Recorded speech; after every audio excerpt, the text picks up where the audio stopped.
Hello and welcome to the Monday Rewind. I'm Cider and this is Jacob. We're here to host it and tell you all about the Golden Globe Awards, apparently, and how Barbie, what is it, the most nominated movie, walked away with what, one?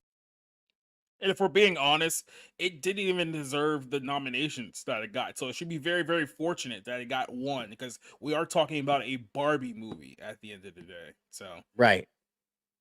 And all right. then Mark Ruffalo had an oopsie daisy with AI. He got foolsy daisy and then tried to blame Elon Musk for the fact that he's stupid. Yeah, it's all Elon's fault because I don't check my own. Nope, it's not It's pornography. It's yeah, the other P word. that too. Yeah, I mean it's Elon's own fault that I don't. Propaganda. That's right. It's Elon's own fault that I didn't do 5 seconds of research before I went and spewed my complete garbage out to the ether. Right clicked and did reverse image search. hmm If you're wondering what we're talking about, our good friend Mark Ruffalo, aka the Hulk, made a wonderful mistake of reposting AI generated images of Donald Trump with a group of young women. Yeah, this goofball right here. Yeah, Yeah. that unregistered sex offender allegedly. Coming soon to an Epstein list near you. hmm But he writes here, he says, gross. MAGA wants to paint everyone on those flights as pedophiles, except the one guy who smiles in a group of young girls, all headed to Epstein's fantasy island with him. My bet is there are some decent Republicans left in America that may think this is going too far. You see, And he's trying to send the olive branch to be like, see, I don't hate Republicans. Hopefully, there's some Republicans that agree with me. right, exactly. Like I'm not wrong. Yeah, I can't be bothered to reverse image search this stuff, and he's complained about this deep fake stuff before on yeah. Biden's end, you know? So, and of course, our good friends at Community Notes wasted no time in making Mr. Ruffalo look like a goofball. And they lead with this. They say, although there are authentic images of Trump with young women, these images are AI generated. They posted to leadstories.com the hoax alert article explaining way back in April of 2020 that these were fakes. Yeah. So this isn't even like a recent fake out. This is something he fell for from like 3.5 years ago. Bingo. And and again, like it's one of the things that to remember about this is it's going to continue to happen. We're going to continue to see stuff that does this. Now, this could be done by the right to the left to the right. It could be done by foreign actors like the Chinese, the Russians, the Ukrainians. Who else? Somebody hmm else. Who? Maybe the Yugoslavians. Even you remember the Yugoslavians? Nobody remembers the Yugoslavians. Were they a Anyway, thing? so this is going to continue to happen, and my best advice to people out there is that unless you see it with your own two eyes, don't trust it. That's just my best advice because there's no way to authenticate anything. It doesn't come with a watermark. There's no fingers here. Nobody's got like wild mangled hamburger hands to be yeah. able to tell that this is AI generated. At first glance, you'd fall for it. But Mark Ruffalo, at the status that he is, and he has handlers that tell him not to do this stuff. He knows better than this. Yeah, they must have been out on lunch or something like that while he was tweeting and then only got like the afterword here. But I mean, yeah, I mean, I could tell that these pictures are very AI centric, especially when you start looking towards like the faces, which all look like creepy Nephilim when you would start eyeing it down pretty hard. But at the same time, this is essentially like the equivalent of like someone falling for one of those like Bill Clinton like Pixar type posters and Right. thinking that somehow that's the real thing, and then they make a complete diatribe about it because like I said, this is a person who doesn't like who lacks any discernment whatsoever to be like, is this a real picture? Is there somewhere I can verify this before I be like, oh yep, Trump's a pedophile, we all knew it, and it's like, oh no, now I have to go back and pretend like I'm against pedophiles again. Pretend. Right. Mm-hmm. Yeah. Yeah. Yeah. And so ultimately, he got caught with it. He got blasted out by a bunch of X users. Of course, the community notes stepped in and embarrassed him. However, Yeah, he got dunked on like Shaq in his prime. right, and so he ends up walking it back in a really weak way here. And let me see if I can. It's way down here, maybe. Did you pass it? Wait, I don't know. No, here it is. He says, "Sorry, folks. Apparently, these images are AI fakes. The fact Trump was on Epstein's plane and what Epstein was up to is not. Be careful. Elon's X and is allowing so much disinformation. Here is driving the value of his app down by 50." I wish that was English. I think he's trying So to essentially, what like he's use trying to do here is disinformation. like, okay, I fell for an obvious hoax, but here's Elon Musk and his problems right now. And he basically like threw up a grenade and like Yeah. ran in the other direction, hopefully before he exploded. That's essentially what he did there. Right, I'm not the bad guy here. It's the guy that's not controlling information. And look how badly he's doing, because Yeah. he's not controlling the information that I fell for because I'm just a hapless little actor, you He's like, know. I know for a fact that Trump was on Epstein's plane. What about all the other people in your industry that was on his plane? We're not talking about those. Or we're not talking about all my friends and producers and actors and all my bosses. Well, our good friend and Obama's good friend, Richard Branson, found his way on that list today in today's reveal. So, Oh wow. yeah, Well, I think that there's the one plot thing that's thickens. I think that's one thing that's certain is that with so many people within this sphere who happen to legitimately be on this list and legitimately be associated with Jeffrey Epstein, I think it's safe to say that there's no possible way that people like the Obamas or the Clintons or anybody like that they could be directly attached to this individual. Let's just call him that one here on Sure, you know. But Mhm. again, like this goes crazy. It goes so far and around that this list is going to continue to contain names and personalities that we've never heard of who are very vital to how these systems that run our country work. Yeah. I mean, think So, about it like this. Let's just say, for the sake of argument, that I had numerous friends who all happened to be registered sex offenders, but I came to you and I told you without a shadow of a doubt that somehow I am not a registered sex offender. Now, while that could be true, you would also have to question my judgment of why I'm hanging around so many registered sex offenders at the same time, right? something Nazis at a table, right? Isn't that what they screamed at us? Yeah, yeah, something, something Argentina. It's like, we get it. I Yeah. mean, it's the same thing. Well, speaking of sex offenders in a room, the Golden Globes happened last night, and Oppenheimer took the lead with 5 wins, including Best Picture. Now, look, I was semi live tweeting this obviously last night with our group, and I got to be completely honest with you. Um, I didn't really disagree with a lot of the I guess you can say the foreign press's decisions here last night. I mean, I think as you guys know, if you read my top 10 best movies of the year, I do believe Oppenheimer is the best movie of 2023, especially here in the States. So a lot of the people who won for the acting category, directing category, I think they all deserved it. So I didn't really have too much complaints here.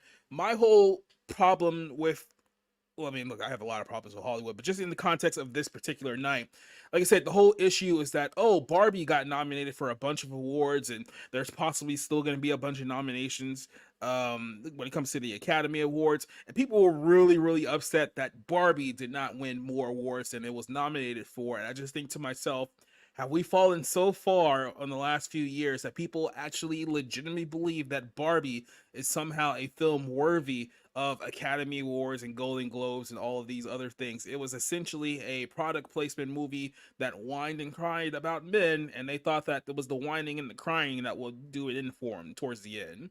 Yep. And whine and cry they did. If you didn't see the movie, the entirety of it is Barbie being dragged through by Mm-hmm. 2 exterior women who have, I don't know, different opinions than her. But most of the movie revolves around women being too weak to self navigate their own lives. And most of them just complain about that problem rather than correcting it. In the final scene, Barbie literally has to be picked up off the ground because she has given up, laid down, and decided to die. Mm-hmm. Okay? All But right? you forgot the best part of the film is like towards the end in the third act. It's literally Barbie and the other two Hispanic ladies literally spread the gospel of the matriarchy and the gospel of feminism to all the other women in Barbie land. That way they can snap out of being, hey, I don't have to be a boyfriend or my girlfriend. I can be my own woman. I can go be lawyer Barbie if I want to. Yep. I can go be morbidly obese. I don't know, parking ticket since it's something Barbie, I guess. Yep. And then they go and abuse the Ken's desire to fall in love and have families with them to rig an election.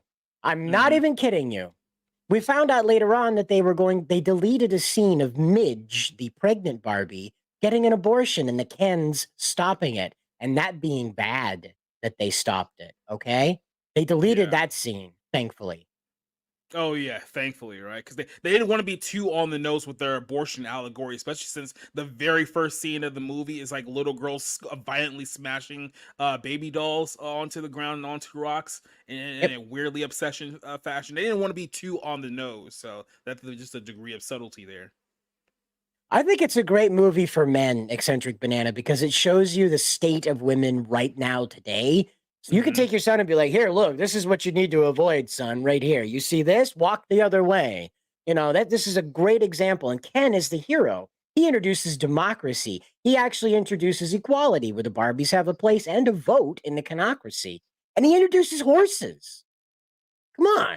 I mean, it literally is a film you can like sit there with like your son and be like, "Son, you see these women in this movie? Yeah, stay away from women like them." It's like, which one? Right. It's like all of them. All take notes. Oh Just yeah, exactly. Yeah, take yeah. notes for future reference because you'll need them. Now, Poor Things took best prize for Best Picture and in musical or comedy, and that's and Best Actress, and I think that's a crime. I think that's a crime, really. Yeah, I mean, look, I mean, objectively, as a movie, Oppenheimer is just far superior to Poor Things. Like I said, they're giving Poor Things the push based on its message, which is the same thing as Barbie, except for it's more degenerate than Barbie was allowed to be. This one is basically like, you know, the infant state of a woman is just going around and whoring herself out to as many men as possible, and she has to find freedom from men, which is means being a whore. And then she obviously comes back to a point where she has to try to find a man later in her life who's supposed to be completely okay with her past up to that point. So I'm not even making that up. Like they made like a point towards the end that she has to find someone who's completely okay with her past as a prostitute in France and the fact that she slept with like literally every other person up to that point. Because apparently, if you're a dude and you're not into that, somehow you're the problem. Right? Yeah, you see that on Twitter a lot. Hmm. But before we do move in too deep into this, Sonic Boom asks us: did the Super Mario Brothers movie win anything? I don't believe it did. I think best animation film went to The Boy and the Heron, which is a Japanese film that came out roughly about a month ago, if I believe. And that one's Miyazaki, actually right? yeah, yeah. And that one's actually a pretty solid film. I wasn't in love with it. I can understand how other people would like it more than me, but it is definitely like animation style is definitely worthy of its praise there. So Hmm. All right. Now, the Anatomy of a Fall and Poor Things won the best prizes each, with the former taking the best non-English film for best screenplay. Did that cross your radar, that movie? I think that's one of the few movies I actually didn't watch. Like, oh, I mean, Yep. I've heard of it, but didn't even bother to like watch it. Now you and Rob go on and on about the Killers of the Flower Moon. No, So, no, no. Let me correct you there. Rob goes on about the okay, Killers of the my Flower bad. Moon. That's his best movie of the entire year. So. Okay. Now this one was about the indigenous peoples. Is that what it was about? Yeah, this was the Martin Scorsese movie, which is 3.5 hours long, and his last two films have both been 3.5 hours. So I would say he's really pushing it with Wow. the runtime here. Now, The Irishman, I don't have a problem with. The Irishman actually is a really, really good movie, but for this subject matter, there's no justification for a 3.5 hour runtime, and it's basically about the time where the Indians or the Native Americans found that their land was full of oil, and then of course the white people had to marry into their family in order to gain access to the money and to the land. So it's like one of those kind of like land grab type of scandal films. Like I said, 3.5 hours long, but I mean Wow. it's well acted. I mean De Niro, whenever he works with Scorsese, usually gives one of his better performances that he'll give. Leonardo DiCaprio, I mean, it's pretty much what you're gonna get out of him, what you expect for that much. So like I said, it's just the subject matter and the runtime. I don't think this film is going to be for everyone. So So, what was your take on the Oppenheimer situation with Robert Downey Jr.? Robert Downey Jr., I do think he deserved the Academy Award there. I mean, it was either him or Ryan Gosling, and I'm just like, come on, if you're gonna give it to Ryan Gosling, you might as well just throw this whole thing out the window and just start pouring out shots and just say screw it, we're burning this whole thing down. But Well, Hollywood Reporter being very difficult today. Oh Okay, yeah. I won't select anything, Hollywood Reporter. I'm very sorry for trying to copy anything. Good golly. I was wondering what you were doing there, right? Yeah. I'm just trying to select I took a beta blocker, so this is going to be a breeze, but Hollywood Reporter is not having that. No. Yeah, no, not at No. all. But So yeah, Robert Downey Jr. Like I said, one of his better performances. I think Nolan, who did win director, I mean, this probably is his best movie to date, especially wow. as far as like the actual performances go. Because I mean, he got a lot of great performances out of everyone in this movie. I don't think there was a wasted performance in this film, like at all. And don't worry, I don't work at like an Indian casino, so I don't have to worry about being fired anytime soon. So that's one thing that I have going in my favor. But yeah, no, like I said, I think his was well deserving too. I think Emily Blunt should get more praise than she's receiving here. But like I said, it seems like they're going more towards like the Margot Robbie and the Emma Stone direction this award season than giving Emily Blunt her deal. I think she did a very, very good job with the film, and I think she's a much better representation of women in film than those other two are. So like I said, I have really no complaints about Oppenheimer winning its awards. It's one of these years that it's like, okay, finally we're acknowledging what actually the best film is. That is until the Academy comes along and gives it the poor things and just ruins everything. So okay. Well, I mean, I it, gave it, up on him when he was selling the bugs, Yeah, I mean, look, we all look.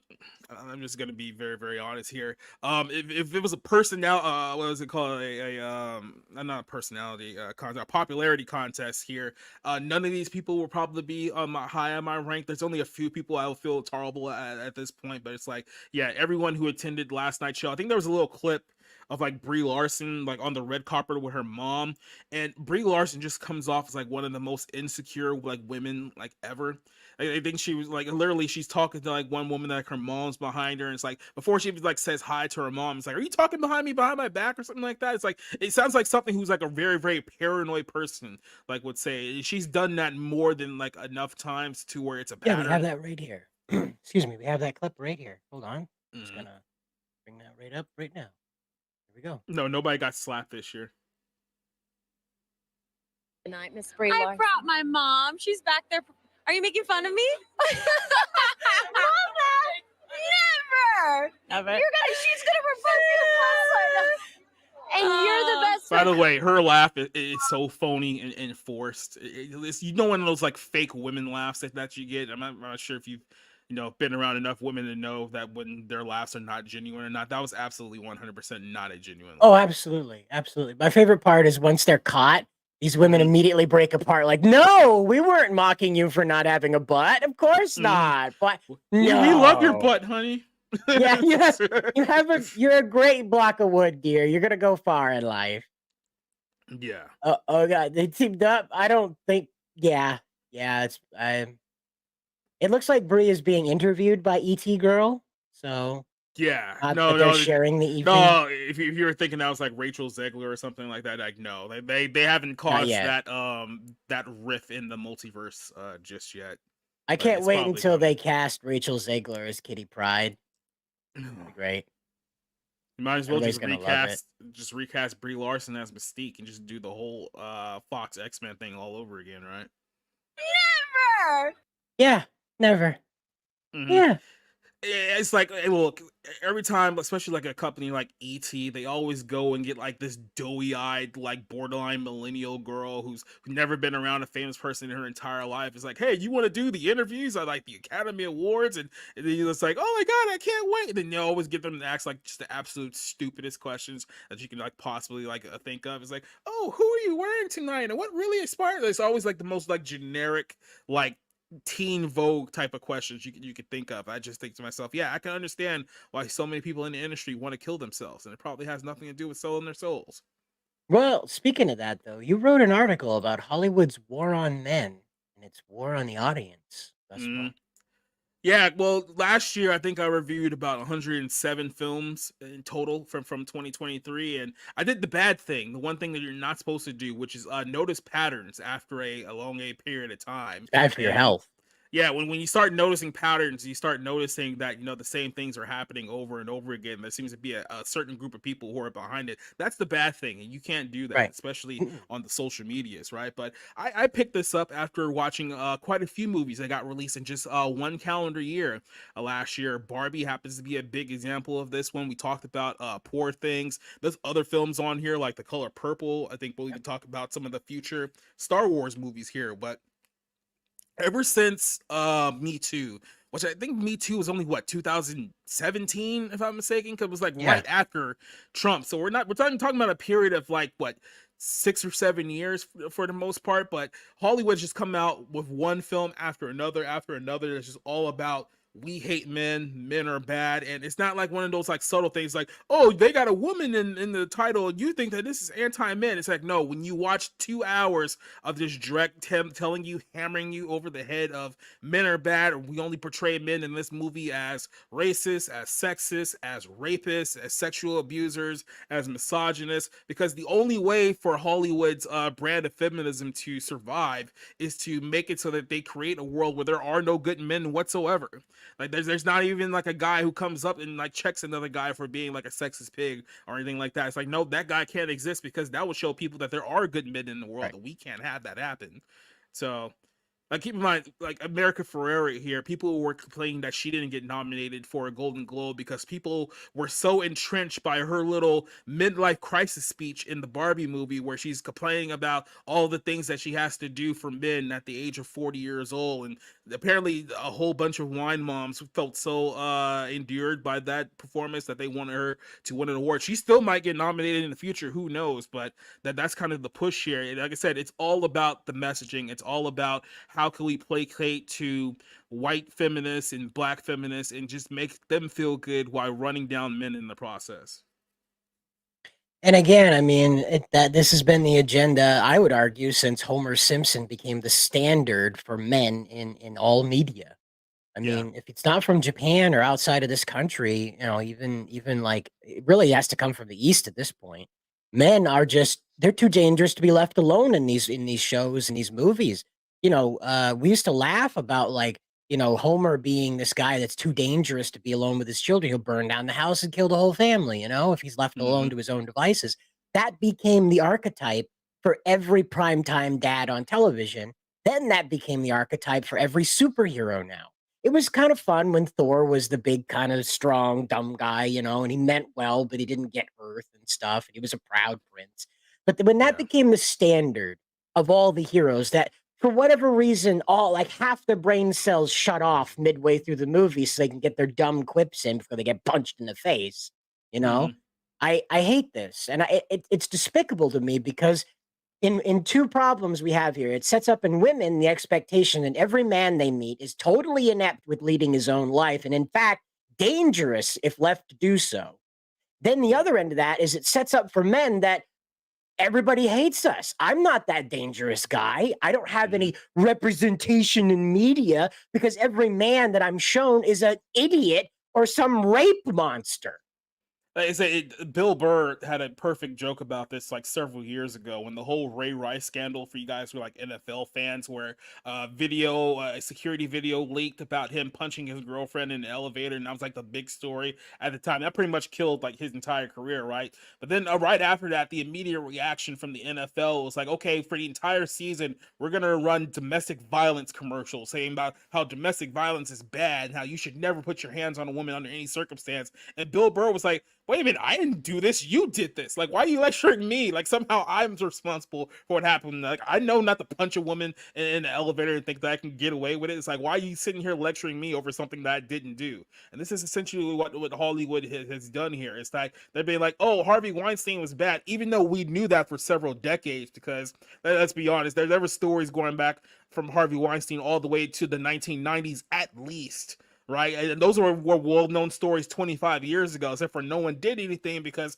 he was the guy getting everyone roles and signing everyone's checks, so everyone just let it slide until it got to a point where he was no longer useful, and then they used him as like the platform of like, oh, Harvey represents every man in America in 2017, and it's like, what? No, he doesn't. Like, Well, in particular, why they did this was in order to get at Trump. They had Yeah. to back up their argument about grab him by the pussy, but with actually meaning it. And because Trump was so deep into like the elite culture, he knew all about Hollywood's tricks and trades and how everybody finds their position in life. Yeah. Positions. Mm. Well, there's So a movie not too long ago. I think it was called like Her Story or She's. I don't remember the exact name of it, but it was like Carrie Mulligan and another one where they was literally talking the story about how they caught Harvey Weinstein.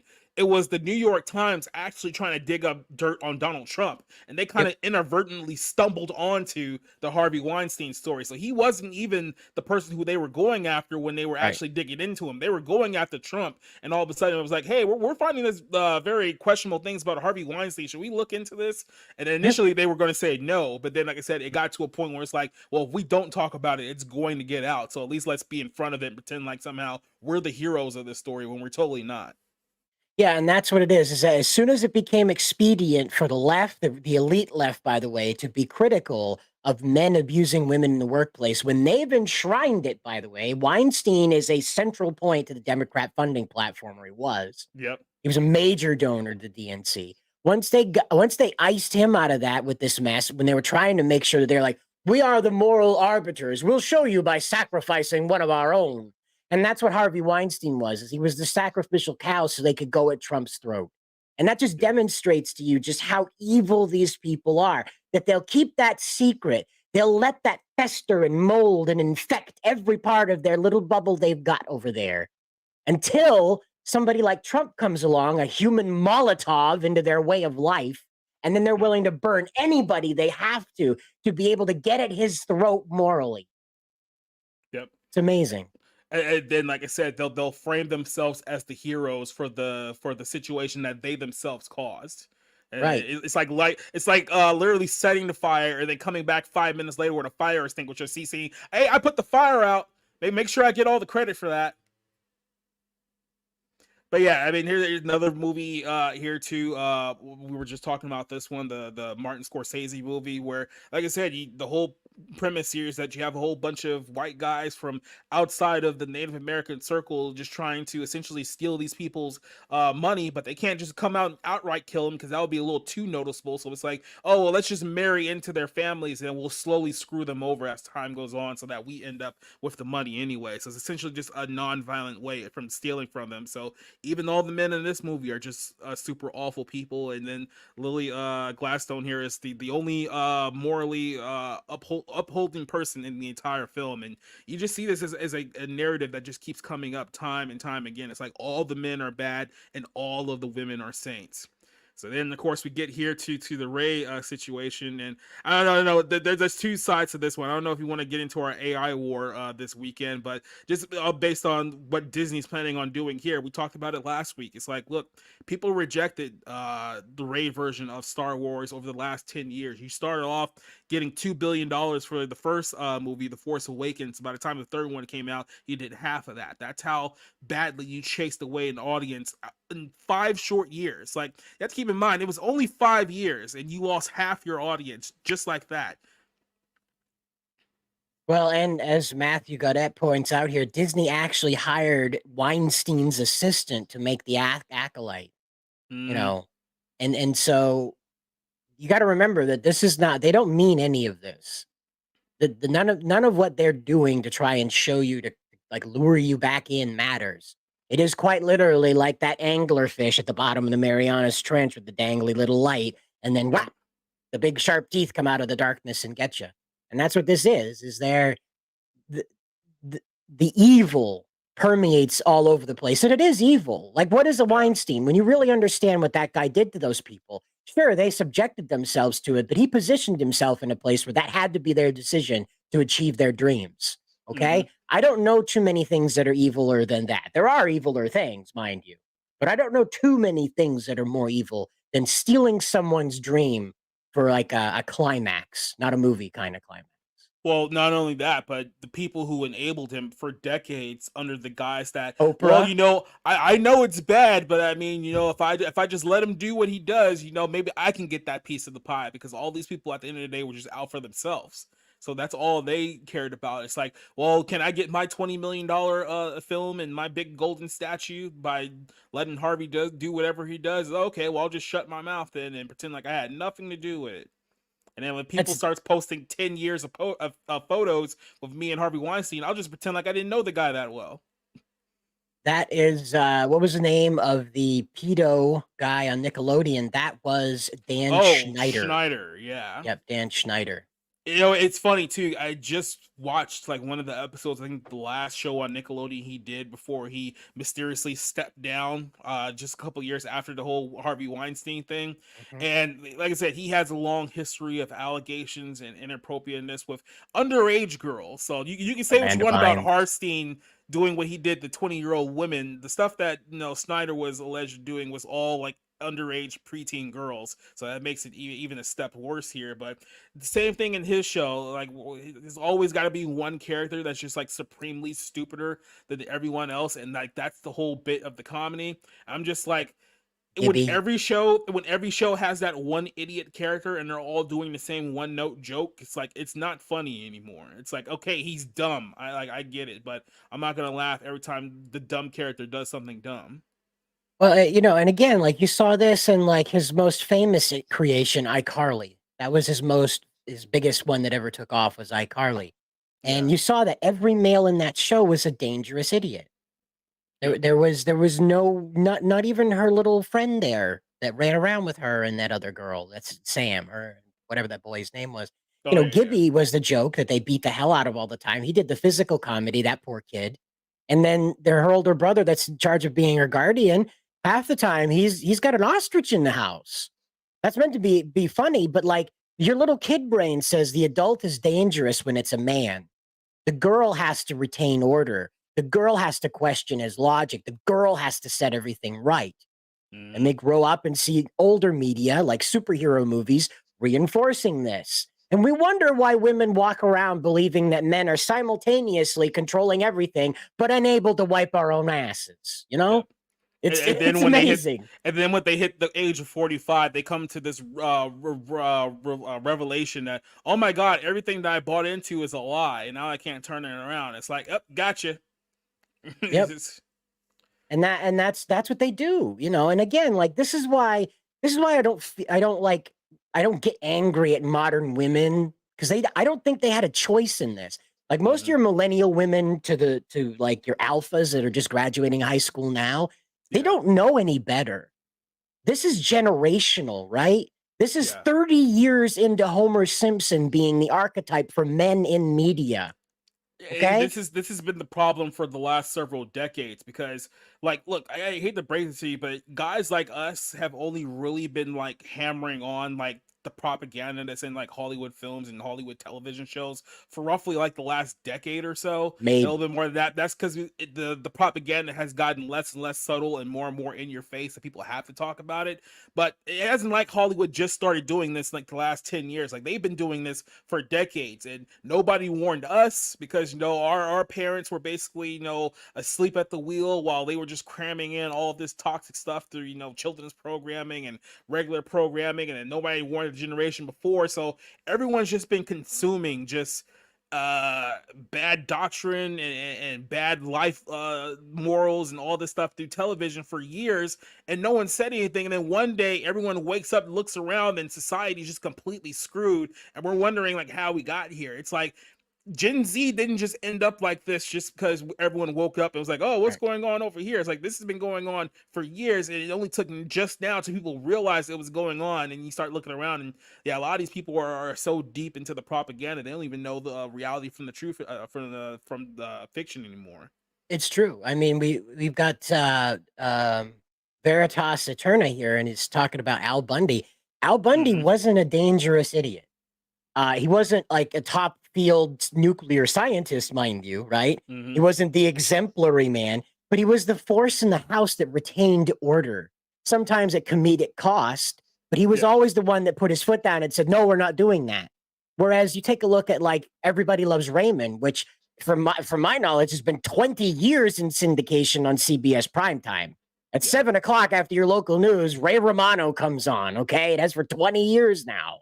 And that's what you're looking at is like Al Bundy was the last, reputable male. And that's hard to say, but he was the last reputable sitcom male that we've had that actually retained some kind of order. You saw what they did to Tim Allen with that Last Man Standing thing on ABC. They tried to cancel that left, right, up, down, backwards, and forwards. Yeah, I mean, not only that, but it's like ABC mysteriously canceled the show once they realized that the majority of their fan base were more conservative, right-leaning than, all the other shows they have on there. So then even when Fox picked it up like several years later, half the cast from the show refused to come back because they didn't want to be associated with the right-wing show anymore because they weren't comfortable with the people who were watching their show. It's like, oh, I only like it if liberals watch my show. I don't like it if conservatives watch my show. So, yeah, I mean... Like I said, there's a movie a couple years ago that we watched called Babylon. I think it made some of our worst lists, me, Rick, and Rob. And like I said, it just goes to show you, this is back in the 20s, the 1920s, just how disgustingly degenerate Hollywood was then. So we're coming full circle on literally like 100 years of the exact same thing that's just been going on, just under a different name and different leadership. Yeah, and that again, I mean, like Ray is the symptom of that, like this is like the apex of the problem we're facing. Mm-hmm. That's why I think that's why Ray is such a divisive character in the entirety of like pop culture right now, outside of Star Wars, all of it. I mean, I think even up to Taylor Swift's level, Ray is still influencing that whole area, this whole Western pop culture thing, because she's the typifying apex of this whole problem. She represents everything we're seeing as like this replacement of men, and then like her whole existence relies on every man in the Star Wars universe being diminished to like a grease monkey, wrench turning, no go where, dead end kind of guy, give up, throw in the towel guy. She's got a black guy chasing her across the galaxy, screaming her name at the top of his voice throughout 3 movies. And it's still not enough to make her like a valid successor to Luke. No. Because there's a problem. When this character was created here, when they created the character of Rey, their whole idea was we need a female to be the face of Star Wars for the next several years. So she's the female face of Star Wars, and they gave her no other character development outside of that. She's a woman. She's great at everything right away. She's never overcame adversity. She beat the villain in the very first movie of the trilogy. So I mean, it wasn't even a surprise her coming back around in part 3, and when they did the whole thing, like again, it's like you gave her everything right out of the gate. She didn't earn anything because in your mind it was like we need to show that women are just as good as the men, which means that in their minds a woman can't have any weakness whatsoever. But it's just like the classic like David and Goliath story. You have to put some kind of adversity out there for the hero so that when he overcomes that adversity, that he becomes more endurable with the audience, right? So even with guys, like you stack the odds against them. It's like John McClane was in a building full of like 200 like German terrorists. It's like it wasn't like he just went in there just soloed them all like one by one. It's like he had to be strategic, and even then he got his ass handed to him a few times in between there. But they don't have that mentality because they think that a woman having to overcome adversity is her showing weakness, and we can't show weakness at all. And this is why you get garbage storytelling like this. Luke lost a hand to Vader. Mm-hmm. In the beginning, he couldn't even handle the training orb, the training sphere that was blasting him, and here's Rey like picking up the lightsaber and going toe to toe with Kylo Ren, who's been trained since birth on how to handle one of those things. It tells you can even look at it from a smaller scale. If look at like Charlie Sheen and what was the movie Major League, like when he first joins the team, it's like kick and throw a ball 100 miles an hour. Like he had great pitch, but he had no control whatsoever. It's like you didn't know if he was gonna put it right down the middle, or if he was gonna like strike the announcer like 15 blocks of seats below him, right? It was like, yeah, once we figure out how to actually get him to pitch, he'll actually be really good. He's not good now, he's shit now, but there's a chance we can get to a point where he'll actually be pretty good. That takes time and that takes effort, and they just removed that out of modern storytelling. Well, and speaking of modern storytelling, we got Josh here, and he says, I'm pretty sure Tim Allen coming back to play Santa Claus was on his terms. The Santa Clauses is a non-woke movie series about family. It's weird that Disney's giving Tim a platform. And honestly, I'm going to tell you, I that's Americana. That movie struck at just the right time in like from like millennials and Gen X and Zoomers, where it like became like the holiday movie to watch. It replaced the claymation Rudolph movies and stuff like that. And then they kept making more of them. For better and for worse, they kept making more of them. And because the moral is always that family is the only reason that the holiday is really special. Yes, Jesus is important to it, but the fact we all come together to celebrate that is what's underlining the story in the Santa Clauses. Yeah. Is that family is what the bond is the holiday is like true meaning. And that's why Tim comes back to it. But it's because I don't think the audience will accept a recast. And at Disney's point, they'll probably get like Michael Jai White to play the new Santa Claus, you know? Well, Or they'll go all the way overboard and have like Daisy Ridley become the new Santa Claus. Well, remember, Tim Allen is in, this position because he's had so many, he's tied to like so many like big franchises. Like before he came out more publicly about, his conservative values and whatnot. It's like he's in a position where they really can't just dump him like they would dump everyone else. Because if you dump Tim Allen, all of a sudden Toy Story goes out of the window. You can't have Buzz Lightyear anymore. He's the face of Buzz Lightyear. And they tried to release a movie just a couple of years ago without Tim Allen being Buzz Lightyear. And look how well that ended up for you. You lost what, $200 million off of that film like alone. So it's like, yeah, that wasn't like a smart idea. Then like you said, you have the Santa Claus, and everyone knows him for either Last Man Standing or Home Improvement. He has all of these other brands that he's associated with too. It's like you can't just dump him. You can't just Gina Carano him. Let's just put it that way. You're right. And again, like this is the thing with him is that Tim Allen is like the guy to play that because they made it's like if they went and tried to find somebody to replace Mike Myers as Shrek now. The audience would not be able to respond to that. That you'd be able to tell the difference in the voice and the characterization, however they do it with Shrek, that makes Mike Myers so important to that process. And that's why Tim Allen keeps getting invited back. And I tend to lean into why that's why Daisy Ridley is back for yet another trilogy, is because they are confident that because like the new audience is trained on Rey, they're going to want more Rey. And the old audience is going to continue to complain about it, but the new audience is going to love it. And I guess that's their gamble. I mean, look, you can try that as you want to, but like I said, I think it's very obvious these people don't know anything about business, like whatsoever. They know how to essentially hijack franchises and put them under their control, but they don't actually know like how to control them, how to like actually grow a business, how to make people interested in stuff. Because at the end of the day, that's not what they're interested in. They're just interested in how can I use this platform, this franchise to push my message, and that's really all that I care about. We found out through leaks from Lucasfilm that are they're out on Twitter if you want to take a look at them. The leaks out there are suggesting that Charmine's approach to this at first was to have Rey begin the movie pregnant, then have a child, then advance that child up to 9 years old in the timeline, like a time skip 9 years. So, and this child is supposed to be super duper than Rey, okay, with the Force. So this child is again stronger than the Force. And apparently, get this, okay, just take a deep breath. If there are small children in the room, cover their ears. Apparently, when she kissed Kylo Ren, Ben Solo, before he died, he Force impregnated her through that kiss. Just take a minute and think about that, okay? Force impregnated her. So you got Force lightning, Force healing, Force impregnation. I mean, I don't know. I mean, look, the Force has always been, I guess, some kind of allegory to the Holy Spirit in some type of way. So it's like, oh yeah, sure, let's just do the whole Mary Jesus thing with Rey, because Rey is divine feminine, right? And that'll work. That'll put butts in seats. This is what the fans have been waiting for the last 15 years. That's when this film finally comes out.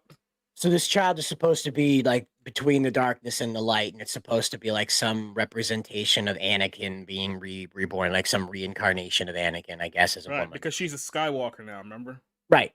Because you just get to call yourself that, and that's that. It's over with. But anyway, so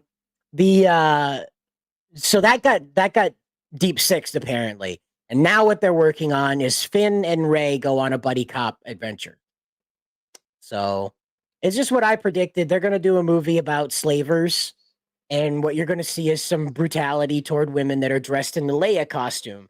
Because I can guarantee you, Kathleen Kennedy grinds her teeth at every Star Wars celebration when these women show up in the Leia slave costume. That all the hyper feminists, all the third and fourth wave feminists hate that costume. So you're going to see a bunch of women wearing variations of that costume in the movie, being dismembered, being whipped and burned, and just so every fantasy you've ever had about Leia in that costume is now tainted with hyper violence. I guarantee you that's what they're going to do with and this. then a group of movie. women are going to like pull their pants down and pee on the suit as well, just as an extra oomph of why we don't like this.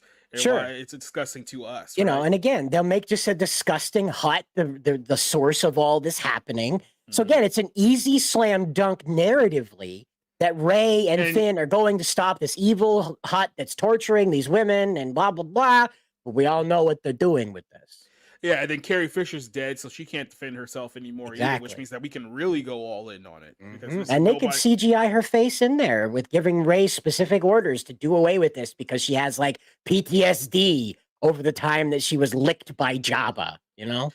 You know, it's funny. Every time I try to think of like what would have been a better route for Disney than the route that they decided to go to, and I can't like every time I try to think of something, I always go back to like the first Guardians of the Galaxy movie. I think that one came out like either right before or like right after Force Awakens, so like it wouldn't have worked like chronologically, but it would have been better to have like just essentially like a kind of a centralized adventure with new characters that was in the Star Wars universe, but didn't have to rely so much on like, you know, nostalgia, where they could have like still had like their own thing. But like I said, they wanted to retcon what George Lucas did so bad that they ended up damaging it so badly. It's like even with the plans that they got now, it's like I don't see how they can pick up the pieces that they smashed with a hammer and try to super glue it back together and try to make it look like what they wanted it to. I think you've done enough damage in 10 short years to this franchise where people generally just don't care.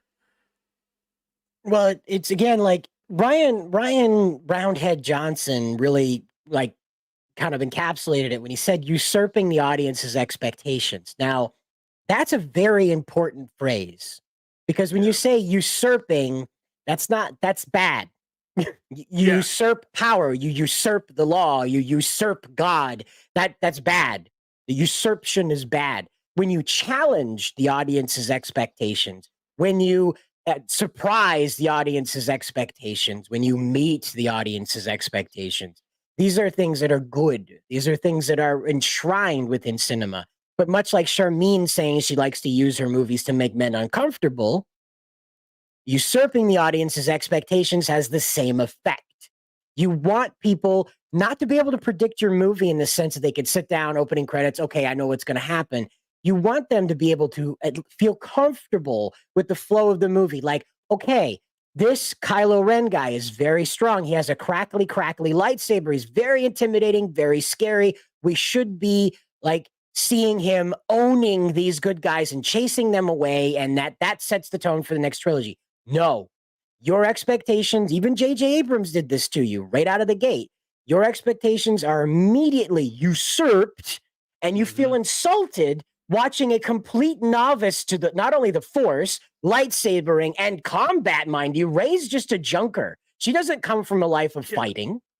And that's the other thing too. You got people in charge of this whole thing who hate the fan base. Like the reason why people pretended like The Last Jedi was this great movie was because it quote unquote subverted the expectations of Star Wars fans. And people praised it because, oh yeah, it took what those awful Star Wars fans on the internet wanted and it completely changed it around. Like he dunked on Star Wars. Like, why would that be a good thing? Like, why is that a good thing? Because what ended up happening, you ended up losing about $700-800 million on your next movie. And like I said, you went from a $2 billion film in 2015 to a $1 billion film in 2019 because you subverted everyone's expectations. You dunked on the fan base. Does that sound like a smart financial move to anyone to you? No. And here we are. We've heard it again out of Charmin that they're going to do it again. They're going to go out here and purposely try to make a male fan base uncomfortable and not have a good time with it. It's like Exactly. Matthew So it's Gaudette like, says. oh, you didn't like what we did 10 years ago, which was proven by the box office. Well, we're going to double down even further with this one. So it's like, Remember that? okay, so what you're telling me now is that I shouldn't even waste my time giving this film a chance now because I know exactly what it's going to be. Hold on, I got a meme for it. Hold on, it's gonna take a second. Hold on. There it is. Okay. There it is. Exactly. I mean, unironically, that's where we're at now. It's like, I'll fucking do it again. Yeah, and that's what it is. And Matthew Gaudette's right here. He says the entire trilogy was undone by not following Luke, Han, and Leia and Vader's grandchildren. And that again, like this is again, it's not a story about a galaxy far, far away. It's a story about Anakin Skywalker's fall from grace and the redemption he finds through his children in his last moments. You can follow that through with Luke living a better life, a more righteous life than Anakin, and underlining the sacrifice that Anakin made to show him the validity of that, certainly. But this is so it's a Skywalker story, guys. I'm sorry. You could tell the extended universe all you like, but it's a Skywalker story as far as theater butts in the theater is concerned. Yeah. And, it's still mind blowing the fact that with Leia, Luke, and Han Solo, you had a short window there where you could have brought everyone back and at least given them, say, hey, these what these characters are doing now. Even like before we move forward with our story, at least give people that, hey, we're acknowledging the past, but we are moving in a different direction, or we're at least using this as a jumping point to move to a different direction. You didn't put any of those guys in the same film at any point, and then of course during halfway the filming of the other one of them dies, so now you're never going to get that moment back again. And you had a window there, like you had an opportunity, but you decided not to do it. So another way that you completely robbed the fan base down. So Yeah, and you're talking about Ken. Here's the scene you were talking about earlier about them breaking the baby dolls. yeah, and that's where we're at, though, is that this third, fourth wave feminism is now asking women to reject just on its face what a woman is. And then now they're teaching little girls to like be insulted and feel threatened by the idea of motherhood. like films like Barbie is literally trying to inspire like young girls to turn into 40-year-old wine moms. That's essentially like what you're doing here. You're trying to turn them into bitter, miserable, undateable women by engulfing them in this ideology, which is going to lead them to nothing but misery and unhappiness and disappointment later in life. That's all you're doing. But on that note, I do have a good message on this, okay? Wrestling legend Hulk Hogan gets baptized and declares total surrender to Jesus Christ. Oh, that's right, brother. Well, let me tell you something, brother. No, so here's the thing. I feel kind of 50-50 about this one, and I'll tell you exactly why I feel 50-50 about it. Because if he's genuine with what he says here, and he's like really truly like found the Lord and he's been saved, like that's a good thing, right? At the same time, before he made this announcement, I think it was like somewhere like several months ago to like a couple of years ago, he was also dabbling in with Scientology as well. So I'm not sure how his current standing with Scientology is at the moment, because I would say this, that if he's still into that whole subsect, then he's definitely not what I would call a born again, saved, Bible believing Christian. If you believe in the whole Xenu thing and all that other like completely nonsense, like those are two ideas that are completely incompatible here. So I hope that he's completely jumped off that bandwagon, or maybe he realized that was complete bonkers and went with like the real stuff. But I mean, yeah, you're talking about a guy here who, let's be honest, Hulk Hogan is the biggest pro wrestler of all time. Like, I'm pretty sure that if you watch pro wrestling now, or you didn't watch it 20-30 years ago, no one would be watching wrestling in any capacity today if it wasn't for Hulk Hogan. The man dominated the 1980s. Everyone thought he was washed in the 1990s, came back in the late 1990s, revitalized wrestling again with the NWO, and became the biggest star in 2 decades. Even in 2002, where the guy was in his 50s and people thought, okay, Hulkamania has to be dead now, he came back, the fans loved him, and they made him world champion like again. It's like Hulk Hogan is one of these guys where when he does eventually pass, like that's going to be a lot of people's childhoods just like blown up like right there. Like him and Ric Flair are like two guys who are like synonymous with like a lot of people's fond memories of pro wrestling. And he's like, I think he's like 67 now. His body's really broken down. over the last few years. He's had like several back surgeries, which is like really just like years of all the damage that he's done in the ring, plus maybe some steroid abuse in there. But yeah, so I mean, if he's truly found Jesus, if he's truly found the gospel of Christ, then I commend him for it. And I think there's a lot of people, especially in the pro wrestling industry, who need it, because they tend to think there's a lot of people in pro wrestling right now who think that occultism and Satanism is cool. And then I was just to say, no, it's probably not going to end very well for you, but that's a topic for another day. But yeah, if the Hulks are truly down with the JC brother, then I say all power to him. It's good news all around, because an icon like Hollywood Hulk Hogan will lead more people to Christ. And that's why I say it's a good news, a good alternative. And once again, it's a man doing the right thing. Okay. It's nothing against the ladies that go out there and be Christians. But right now, we need male figures like Hulk Hogan turning to the light of God after a long life of hedonism and a lot of mistakes. Yeah. It's good to hear that he's seeking redemption, maybe in his final years, but as my father used to say, better late than never. Yeah, I mean, like, let me say, for a lot of people, they would rather late than never. Let's just put it that way. And Sure.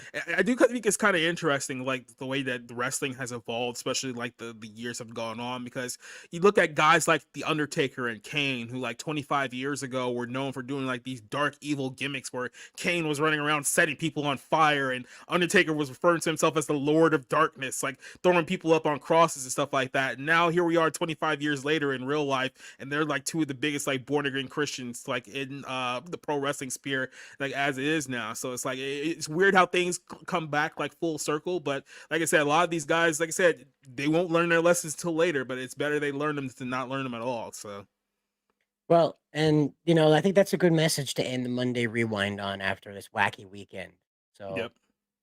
thank you all for tuning in. And like, we do this every Monday at 6 p.m. on the East Coast, 3 p.m. on the West Coast. And you guys on Mountain Time, I don't really know. We figure it out, I guess. So feel free to hit like and subscribe, though, because tomorrow, Wednesday night, we have the 01 stream. And then Thursday night, we have the Sky Talker stream. So feel free to hit that bell so that way when we go live with all the content we're covering over here on Bounding into Comics. Now, Jacob, you have a stream coming up right after this one, right? Before I point that out, it was like I'm thinking of Thursday, right? I think Thursday I have to watch a couple of movies for our review, but I was thinking, should we invade the Sky Talker show about our whole fan fiction with Ray, or try to see like if we're just like complete. No, I'll talk to Steven about it. He's one of those guys. I'm sure Matt Battaglia would like to get in on it too. So sure, I'll talk to him about it and see if he wants to talk like what if Star Wars this Thursday. Yeah. Yeah, we might have to do it next Thursday. I'm not sure if time's going to line up. I think we do need to invade that show and see just how completely off the wire we are with our fan faction there. But yeah, so in about an hour, 8 p.m. Eastern time over on my channel, Society Reviews, I'm going to be doing the Bible Lens podcast. And tonight we're going to be exposing the Nation of Islam, because there's a movie coming out here in the next week called The Book of Clarence. And that film is steeped with a lot of the teachings of the Nation of Islam and the 5% Nation of Islam. And this is something that truly needs to be exposed, especially since it's pretending to be a Christian film, which is really not. So that's what we got coming up here in about an hour. Tuesday night, tomorrow night, we got the episode 81 of the Barroom podcast. Talk about all the big things like the Cat Williams stuff. We'll talk about Charlize Theron. What happened in Miami? Was it aliens? Was it demons? We'll talk about that. And then in 2 weeks, we're also going to be doing a full 2-hour review of Echo when it comes out on Disney Plus. So that's everything that I got coming up here in the next couple of days. So I think the Miami thing was Digimon, though. I'm pretty sure it was Digimon.